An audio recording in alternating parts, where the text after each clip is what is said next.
Troglodyte warning. A few weeks ago, it was speculated that Elon Musk would give Reform $100 million to campaign over the next few years. Well, is this true? And with the rising popularity of Nigel Farage, what are the chances that, he could really leverage social media, this money, and really get some popularity in a way that there is the potential he could become Prime Minister? So let's get straight into it.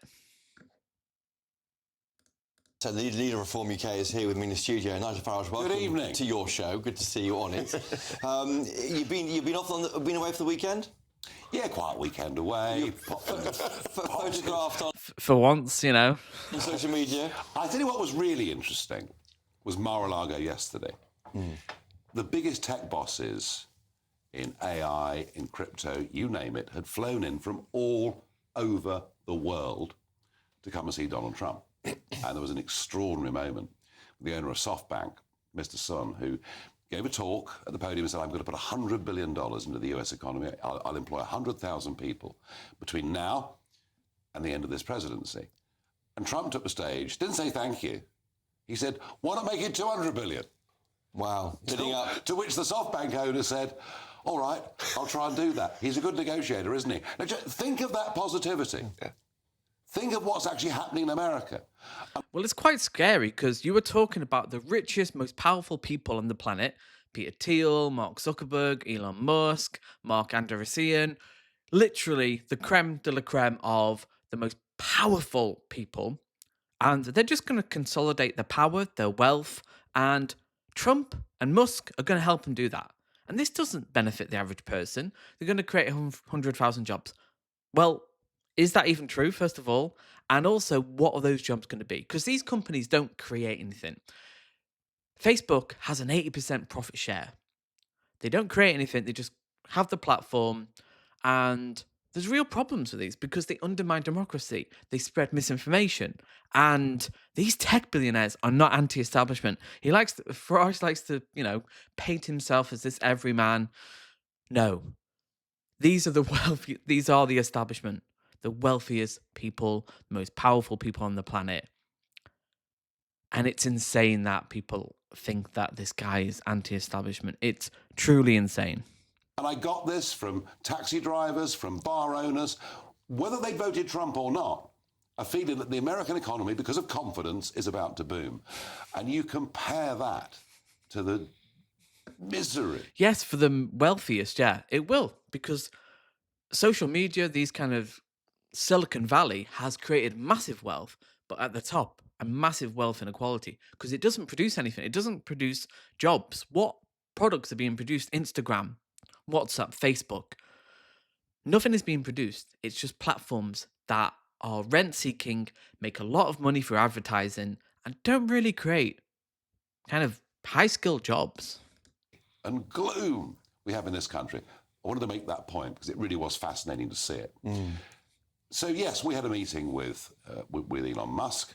That's you and your treasurer? Myself and Nick Candy, the new treasurer. And another billionaire, again. But the anti-establishment party, working hard for the common man. I've met Musk before and we are in touch.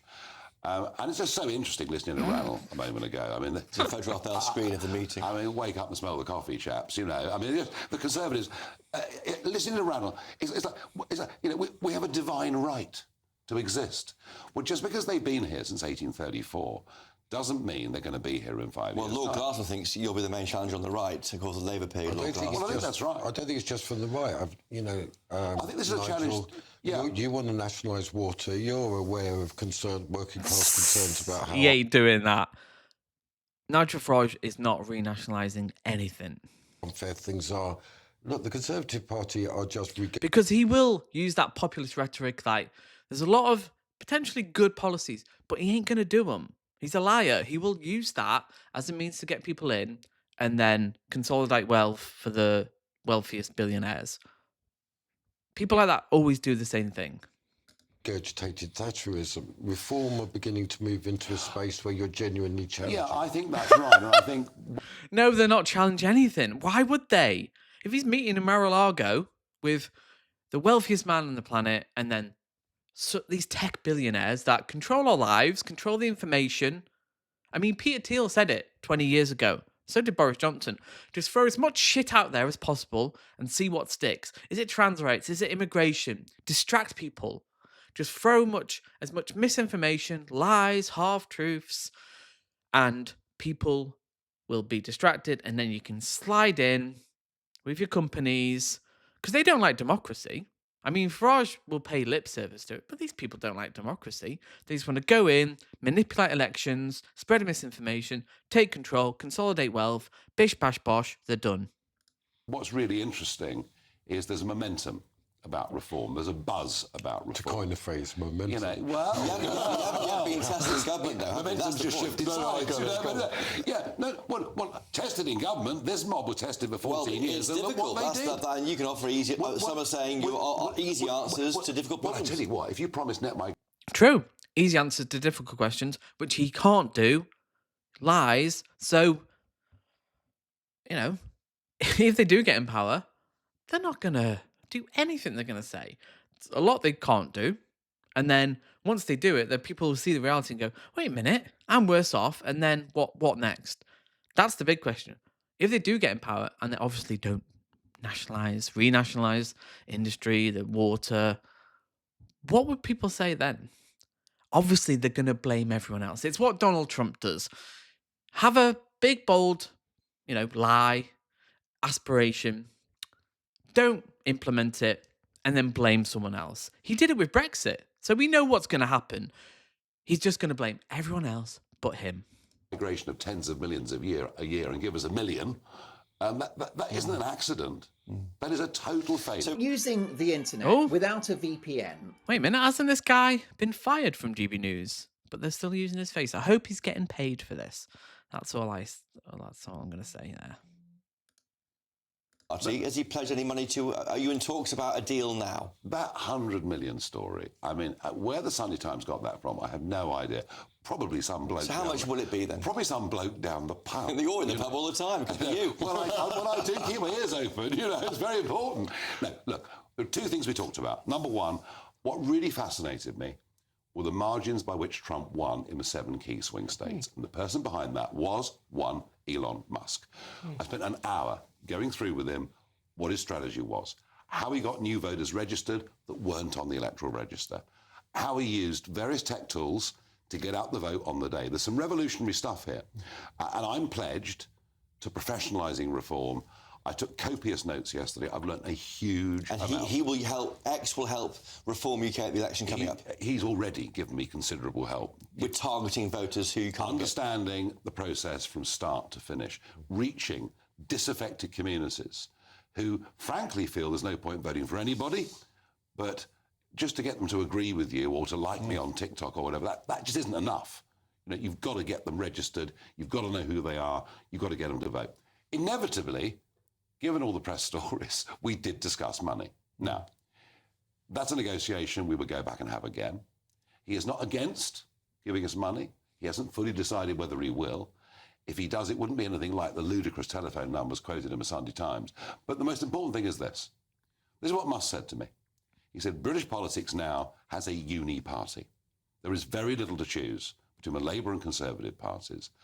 And he genuinely fears that the mother country of the English-speaking world is frankly going down the tubes.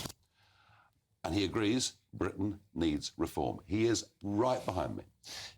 But again, what is Elon Musk? Obviously, he will, I think, probably give him some money and help him with his strategy, social media.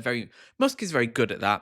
He's good at promising a lot and using, kind of shady means to get people to vote. He tried that campaign of giving people $1 million a day for registering to vote, which was a grey area of, is it legal? Is it kind of paying people for votes? He knows what he's doing. But the question is, well, what will he want for that bargain? Because it's almost like he's just shadow government for Donald Trump. Like, what is he going to want? And he will want things. He will want things for Tesla, for Twitter, for SpaceX. So, again, what's in it for Elon Musk? 7-figure sum, 6-figure sum. Who's to say? Wait and see how this all ends up. But he has not closed his mind towards helping us in any way that he can. Now, the government is looking, isn't it, at dealing with foreign influence in our elections. They're ruling out a cap on donations, but they are concerned about foreign influence in elections and our democratic process.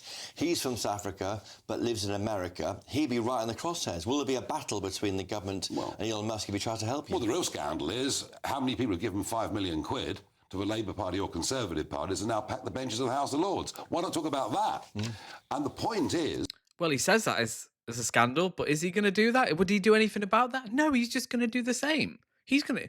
If Reform ever win, God forbid, he's going to do exactly the same with peers from Reform UK. He's going to give them places in the House of Lords. He doesn't care about abolishing the... So it's not a scandal to him because he's not going to change the system. Whether Musk is South African by birth and now American by citizenship, if he has companies in the UK trading legitimately, employing people, paying taxes, he's fully entitled to give. So if you checked that, he can donate legally, can he, in the UK, using his UK interests? There are lots of UK companies that donate to British political parties whose original owners are not from this country. And frankly, I can't see that law changing. That is true. They're not going to change that because all party benefit, it's how the system works. Unless you have someone truly radical, and that isn't Nigel Farage, who comes in to really just actually true reform to the election system, our democratic system, which is broken. But this isn't going to happen under Nigel Farage. You were filmed in a vote last week talking to Sir Keir Starmer in the House of Commons. What were you talking about? Do you want to help him out with getting close to Donald Trump? So look, I think you've got the photographs of me with JD Vance. Yeah, yesterday. So you saw yours and met with Team Random, JD Vance. I met with JD. Now, I've known JD since 2012. I knew him way before he was getting into politics. He's a friend of mine. I spent quite a lot of time with him.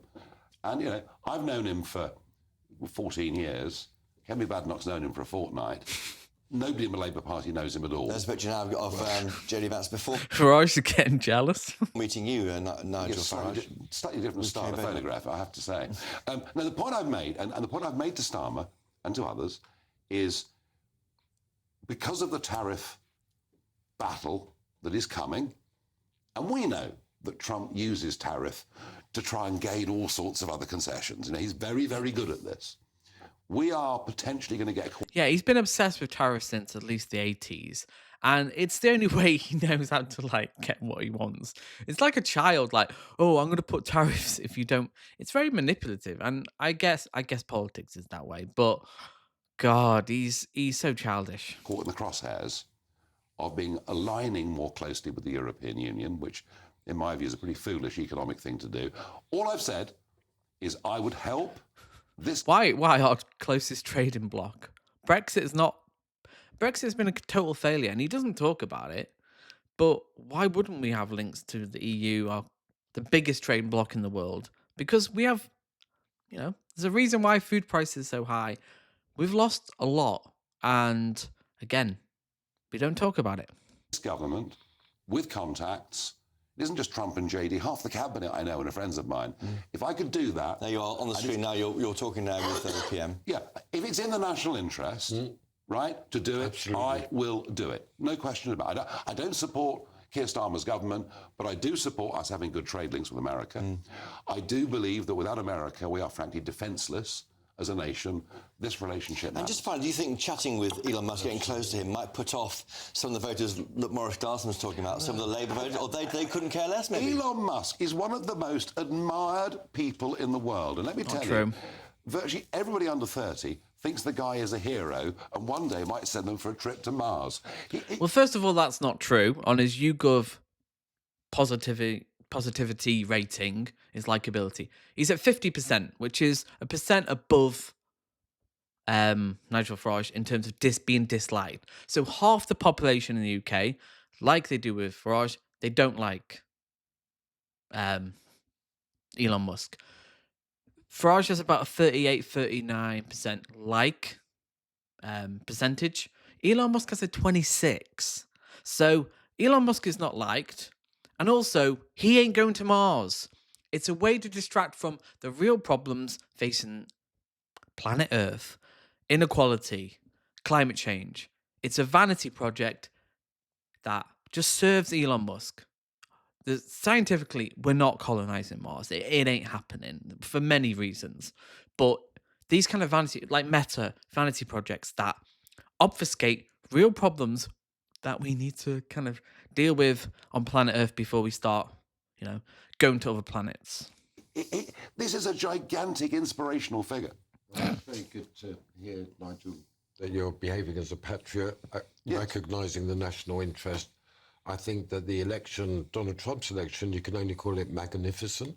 I mean, it's an extraordinary... And if you look at the working That wasn't funny.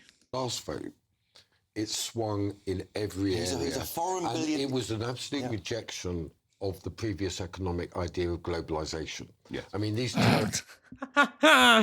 Donald Trump is not going to challenge globalization at all. He's just going to entrench it even more. Again, with these tech billionaires, they're going to do what they've been doing more. And we're going to have this divided society where misinformation, post-truth era, alternative facts just gets worse. And you're dealing with two realities, actual reality and then a perceived reality of whatever the tech billionaires want to be perceived as truth. Are not just a bluff. And it's absolutely vital for our national interest, Chopper, that we cement that relationship with the United States. I'm also going to the inauguration, by the way. So I'll see you And there. did you see Trump, though, when you were in Mar-a-Lago? No, he was wall-to-wall meetings, and we didn't even attempt to. Frankly, I mean... He probably did, but he's probably quite sad that he doesn't get to see Trump. Oh, I feel sorry for him. I say, some of the names that were there are not yet public, but if you think of the biggest business owners and tech owners in the world, virtually every one of them was at Mar-a-Lago yesterday. The court of Donald Trump. Well, it is almost like the court of Henry VIII. I mean, it is quite extraordinary. It's more French. It's Louis XVI. What is Versailles? Yeah, so the anti-establishment party of Donald Trump and Nigel Farage are getting together with the wealthiest, most powerful men on the planet, and they're going to make the working people's lives better. That's what's going to happen. You heard it here first. Hit the like button, subscribe, and I'll see you in the next video.